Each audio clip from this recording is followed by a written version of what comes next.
কেদারনাথ মন্দিরের অলৌকিক ঘটনা ও রহস্য, যেখানে ভগবান শিবের উপস্থিতি অনুভব করা যায়।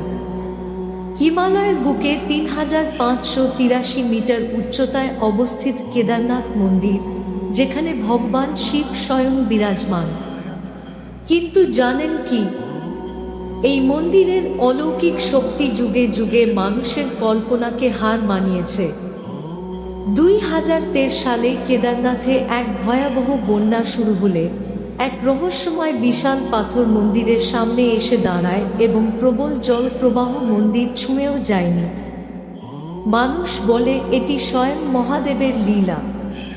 কেদারনাথের পূজারীরা বলেন, রাতে মন্দির বন্ধ করার পর ভেতরে ঘণ্টাধ্বনি ও মন্ত্রোচ্চারণ শোনা যায়, কিন্তু সেখানে কেউ থাকে না।